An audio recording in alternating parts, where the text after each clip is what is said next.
Continuando a nossa série de programas especiais do Saúde para Você, hoje a nossa equipe está no consultório da doutora Maria José. Nós vamos conversar sobre doenças respiratórias. Só um minutinho que já a gente está de volta.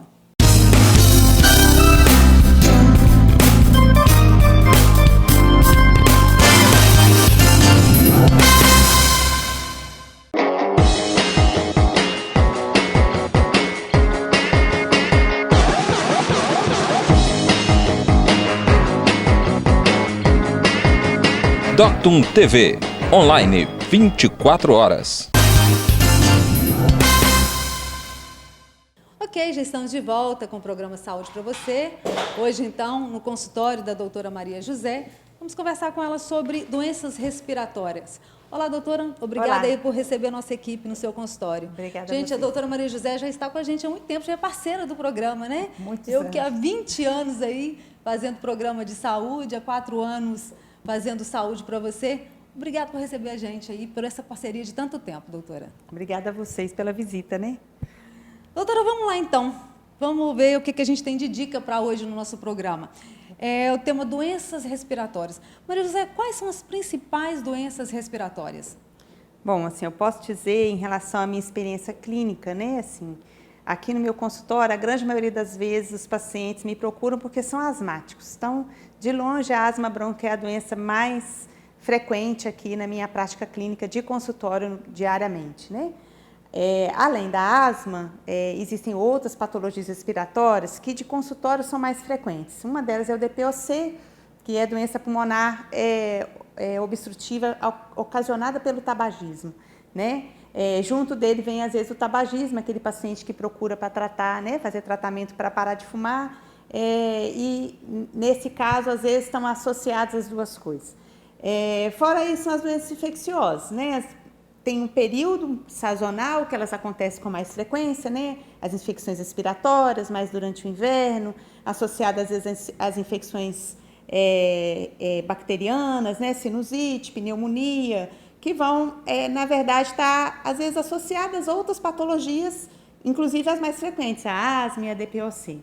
Então, no consultório, no dia a dia, é isso que acontece com mais frequência. Mas existem outras doenças respiratórias, né? Existe a embolia pulmonar, existe a fibrose pulmonar idiopática, existem doenças mais raras, como as bronquiectasias, às vezes um cisto, enfim. São doenças que acontecem com menor frequência, mas que no dia a dia a gente pode também estar ajudando. Agora, isso é independente da época do ano, Maria José, igual você falou, no caso da asma, ou é mais frequente em alguma época do ano? Então, no caso da asma, é mais frequente também durante o inverno. A gente mora num local onde você tem uma mudança brusca de temperatura em relação ao frio, mais durante o inverno, né? Você vê que a gente está agora num período um pouco mais quente, e esse período dura mais tempo normalmente do que o período mais frio. Então, sim, durante o inverno a procura sempre é maior, tanto para asma, quanto para DPOC, quanto para doenças respiratórias ou outras complicações que o paciente possa vir a ter. Mas alguns pacientes têm desencadeados em algum período diferente, né? Também na primavera, às vezes associados à polinização, também às vezes associado ao tempo mais seco, pouco úmido, às vezes no tempo chuvoso, aquela mudança brusca também de temperatura, né? Tá muito quente e chove, às vezes o paciente pega uma chuva, resfria o corpo e acaba às vezes causando uma piora dos sintomas. Então, nessa época tem aqueles pacientes específicos, mas é menor, a procura é menor. Agora, o que causa mais doença respiratória? É a genética? Se eu for pensar em relação ao meu movimento do consultório, o fator genético é o mais importante, porque, como eu disse aqui, a grande maioria dos pacientes que me procuram são asmáticos, desde criança até o idoso. A grande maioria é asmática. Então, nesse caso, o fator genético é o mais importante, pelo menos aí em torno de 12% a 15% da população vão ter asma em algum momento. Então, realmente é o mais importante. Mas, aliado a isso, associado a isso, as infecções também são muito frequentes. E às vezes é a própria infecção respiratória, uma gripe, um resfriado, que traz o paciente ao consultório. Nem sempre a crise de asma vem acompanhada de uma infecção, mas é comum isso acontecer. Mas, José, quais são os fatores de risco mais importantes para a doença respiratória? Bom, depende muito da doença, assim, né? Algumas doenças respiratórias estão associadas, por exemplo, mais a um sexo do que o outro, então tem uma diferença em relação ao gênero. Algumas doenças respiratórias têm esse caráter genético, né? Então tem mais de um membro da família com o mesmo fator. Algumas estão associadas ao ambiente de trabalho, aquilo que o paciente se expõe, né, no trabalho e tudo mais.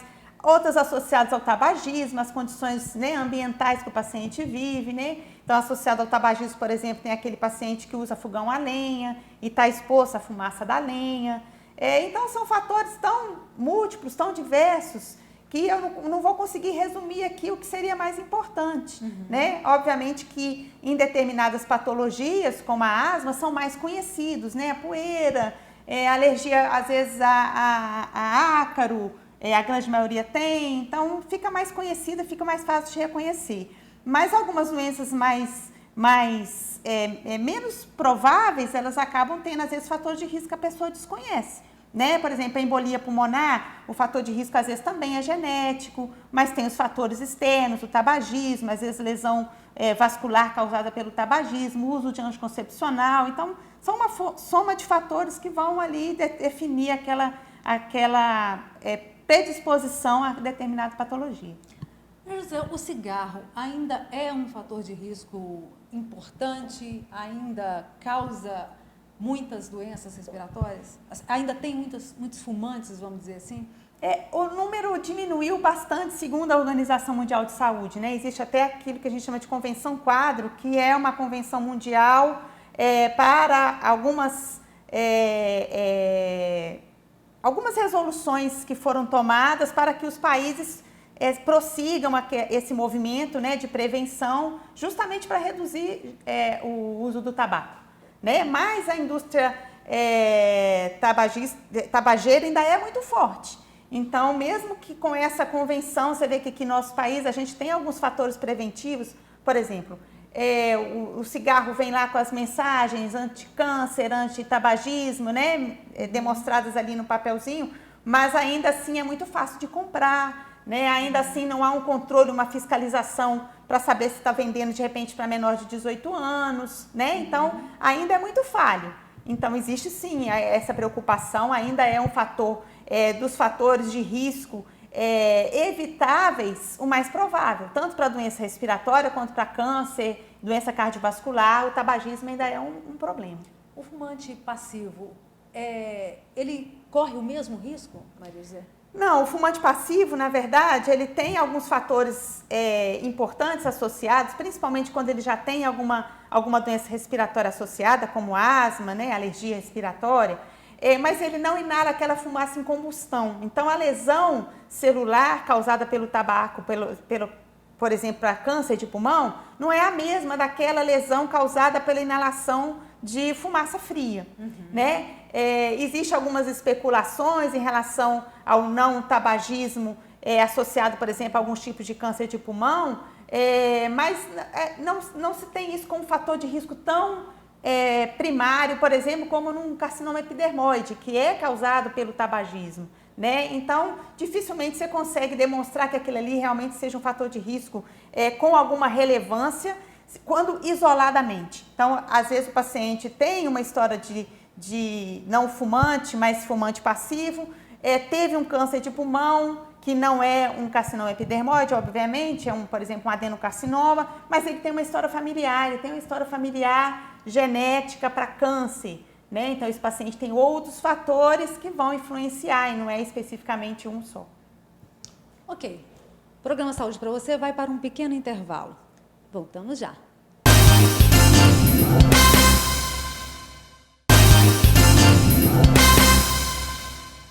Já estamos de volta com o Programa Saúde para Você, hoje conversando com a doutora Maria José, que é pneumologista, sobre doenças respiratórias. Doutora, fala para a gente um pouquinho agora do diagnóstico. Como que faz o diagnóstico dessas doenças? Então, basicamente, como eu falei, né, aqui em relação à doença asmática, a gente tem critérios clínicos para avaliar um paciente, para dar um diagnóstico clínico de asma. O paciente tem sintomas, compatível, tem história familiar, e aí a gente consegue chegar nesse diagnóstico clínico. Para o segmento desse paciente, a gente usa, por exemplo, um pico de fluxo, ó, que é uma medida, né, do fluxo mais alto que o paciente pode ter. Esse pico de fluxo aqui, por exemplo, vai de 60 litros por minuto a 850, um pouquinho mais, 880 litros por minuto. Vai variar de acordo com a idade do paciente e com a estatura do paciente. Então, vamos dizer, um paciente de 10 anos tem um pico de fluxo de 200.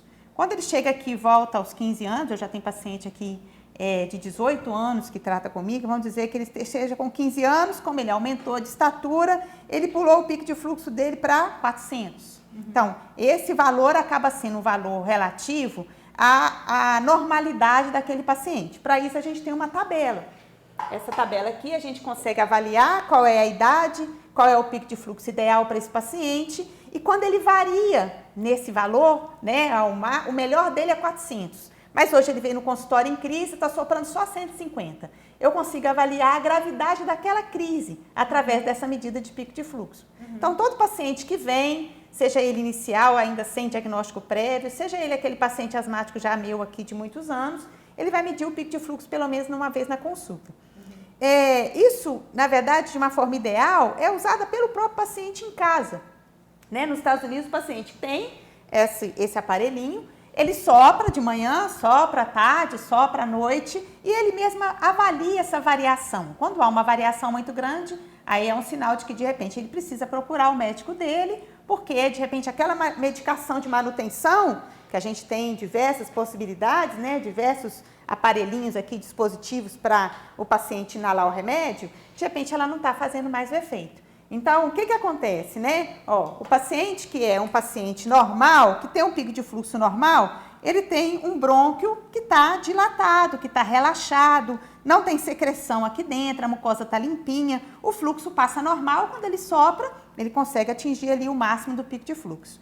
O paciente que está em crise de asma, aí isso já não acontece mais, ele vai ter um brônquio mais contraído, né? A musculatura do brônquio contraiu, ele tem aqui secreção, às vezes tem edema desse brônquio, e aí ele já não consegue mais soprar a mesma quantidade. Então, quando eu medir ali, o pico de fluxo dele vai ter caído. Né? O fluxo de ar que passa aqui já não é o mesmo mais. Então, com isso, eu consigo avaliar, né, se o paciente teve melhora, se teve piora, né, e consigo controlar mais ou menos o que o paciente necessita naquele momento.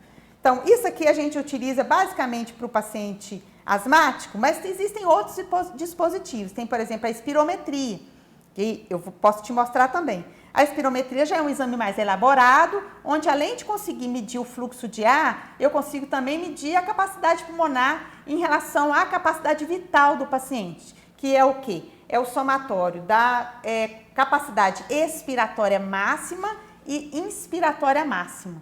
Então, com isso, eu consigo avaliar não só as doenças obstrutivas, igual eu avalio aqui com o pico de fluxo que eu te mostrei, mas também as doenças restritivas, aquelas que diminuem a complacência pulmonar, a elasticidade pulmonar, né? Através da espirometria. Então, você tem dois tipos de distúrbios que a gente pode avaliar lá. O distúrbio obstrutivo, que é a relação ao fluxo, que eu mostrei aqui. E o distúrbio restritivo, que é em relação à complacência, à elasticidade do pulmão. Então, por exemplo, um exemplo básico, um paciente que tem uma deficiência, por exemplo, de coluna, tem uma escoliose muito importante, uma redução da mobilidade da caixa torácica. Consequentemente, ele vai diminuir também a mobilidade ou elasticidade, né, do pulmão. Então, com isso, ele vai ter uma doença restritiva, causada pela doença da coluna, que é da caixa torácica, não doença pulmonar, mas que vai causar um pulmão um prejuízo. A capacidade pulmonar dele já não vai ser mais a mesma. Ok? Por exemplo, aqui ó, a gente tem um aparelho que é um oxímetro. O oxímetro serve para você medir a saturação, a quantidade de oxigênio na sua corrente sanguínea, o que está passando aqui na periferia. O ideal é que você tenha uma capacidade de oxigênio acima de 90% preenchida. Então, o seu sangue tem que carregar mais de 90% o oxigênio nele para que você tenha uma oxigenação do corpo como um todo. Por que isso tem a ver com o pulmão? Quando o pulmão não filtra o sangue, o oxigênio que vem no ar, né, o oxigênio entra pelo pulmão, passa pelo sangue e aí ele se liga à hemácia para levar esse oxigênio à periferia do seu corpo, em todos os seus outros órgãos. Todos eles funcionam com oxigênio, né? Desde o dedão do pé até o seu couro cabeludo. Então, esse oxigênio vem do pulmão. Se a gente nota que essa capacidade de oxigênio está menor, pode ser por uma alteração de ventilação ou de troca gasosa. Então, a gente consegue, na verdade, avaliar. Por exemplo, um paciente com embolia pulmonar, ele tem uma obstrução dos vasos, a troca gasosa não está acontecendo da forma correta, o oxigênio dele vai baixar. A gente vai ter uma ideia real do quanto que ele está conseguindo trazer de oxigênio para a periferia do organismo, e aí a gente sabe quanto que ele está em gravidade ou não. Então, vamos ver como que funciona esse Vamos outro lá, para a exame. gente ver a espirometria. Isso. Agora nós estamos aqui na sala de exames, onde a doutora Maria José vai mostrar para a gente o que é uma espirometria. Mostra para a gente, doutora. Então, isso aqui ó, é um pneumotacógrafo, né? O tacógrafo serve para medir a velocidade de determinadas situações. Por exemplo, um caminhão usa um tacógrafo para medir a velocidade do caminhão, para a empresa saber se o motorista está sendo ou não um motorista respeitoso, né? Em relação à velocidade permitida. Então, esse aqui é um tacógrafo para medir o fluxo. Quando o paciente coloca aqui o bocal na boca, ó,